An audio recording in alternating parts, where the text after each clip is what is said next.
Hi friends, welcome back to my channel. బెండకాయ పచ్చరొయ్యలు పులుసు చేసుకుందాం ఈవేళ. దానికి కావాల్సిన పదార్థాలు చూద్దాం. 1/2 కేజీ పచ్చరొయ్యలు, 1/2 కేజీ బెండకాయలు కట్ చేసి పెట్టేసుకున్నాను. పచ్చరొయ్యలు క్లీన్ చేసాను. 2 ఉల్లిపాయలు, 2 పచ్చిమిరపకాయలు, ఇది 2 పెద్ద స్పూన్లు కారం, అల్లం వెల్లుల్లి పేస్ట్, 1 స్పూను ధనియాల పౌడర్, 1 స్పూన్ పసుపు, కూరకు తగ్గట్టుగా సాల్ట్, పెద్ద గరిటెలు ఆయిల్. ఇప్పుడు స్టవ్ వెలిగించుకుని కళాయి పెట్టుకుందాం. కళాయి వేడవ్వాలి.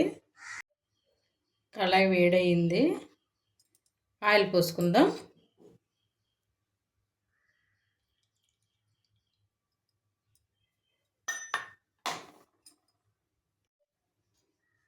ఆనియన్స్ వేసుకుందాం.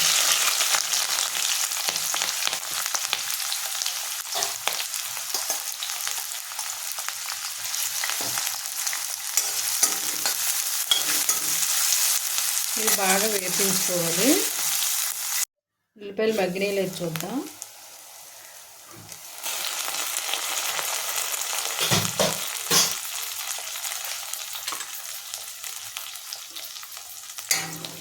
అల్లం వెల్లుల్లి పేస్ట్ వేసేసుకుందాం. ఇప్పుడు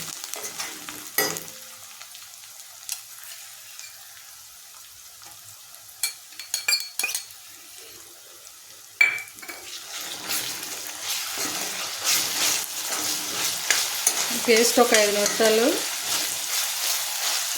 వేగితే సరిపోతుంది.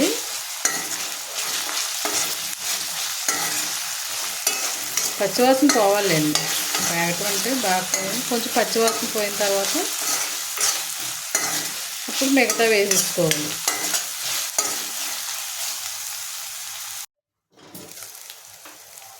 ఉల్లిపాయలు ఇలా మగ్గినవి.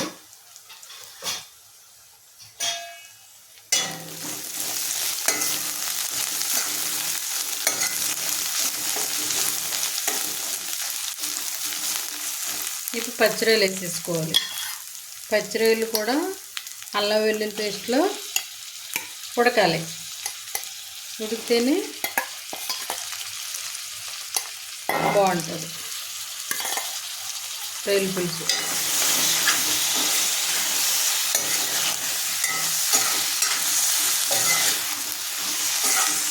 స్టవ్ సిమ్లో పెట్టుకుని వాటర్ వస్తుంది కదా, వాటర్ బాగా ఇంకిపోయేదాకా ఉడికించుకోవాలి. ఒక 10 నిమిషాలు అయితే అప్పుడు రొయ్యలు ఉడికిపోతాయి. మూత పెట్టుకుని ఉడికించుకుందాం. రొయ్యలు ఎలా ఉన్నాయో చూద్దాం. ఇదిగోండి, బాగా వేగిపోయినాయి. వాటర్ అంతా డ్రై అయిపోయింది.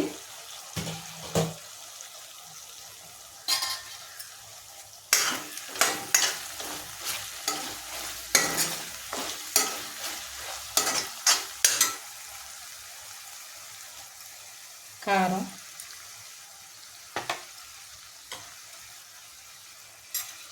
ఉప్పు,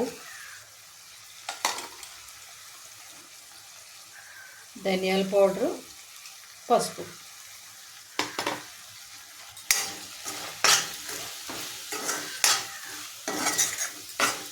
ఇవి కూడా కొంచెం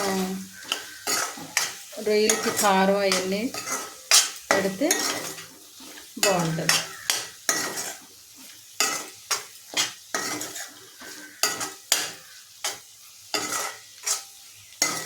ఒక 5 నిమిషాలు ఇలాగా కొంచెం ఉడకనిద్దాం మూత పెట్టుకుని.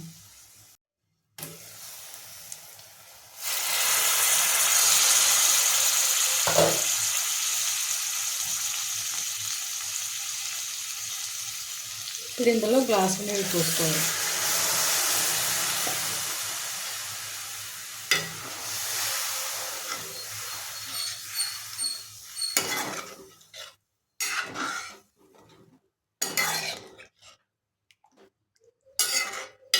కొద్దిసేపు ఉడకాలి.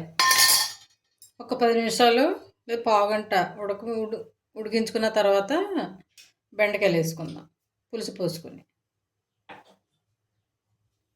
స్టవ్ మీడియం ఫ్లేమ్లో పెట్టుకుని ఉడికించుకుంటాం.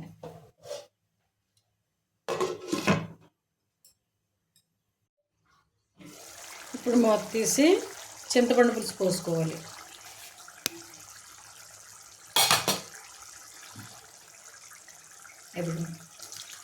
మనకు ఎంత కావాలో పులుపు అంతా పోసుకుంటాం.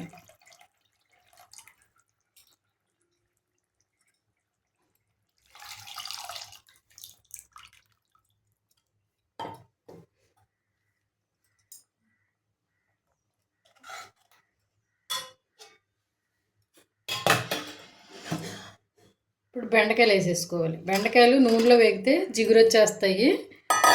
అలాగే చింతపండు తగిలితే బాగుంటుంది, ముక్క విడిపోదు అన్నమాట బెండకాయలు. అందుకు చింతపండు పులుసు వేసిన తర్వాత బెండకాయలు వేసుకోవాలి.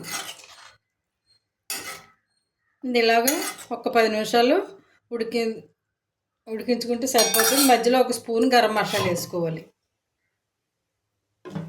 మూత పెట్టుకుని ఉడికించుకుందాం. మూత తీసుకుని గరం మసాలా వేసుకోవాలి.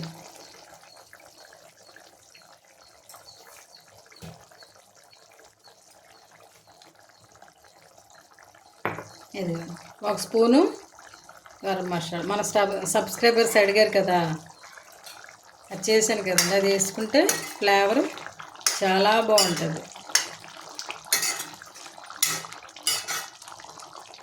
సిమ్లో పెట్టుకుని ఒక 5 నిమిషాలు ఉడికించుకుంటే సరిపోతుంది. కొత్తిమీర కూడా వేసేసుకుందాం. స్టవ్ సిమ్లో పెట్టుకుని ఒక 5 నిమిషాల్లో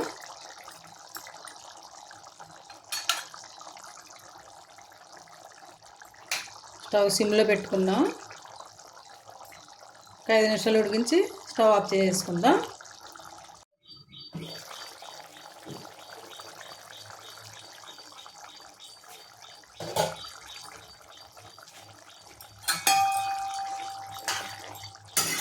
కర్రీ రెడీ అయిపోయింది. ఇప్పుడు స్టవ్ ఆఫ్ చేసుకుందాం.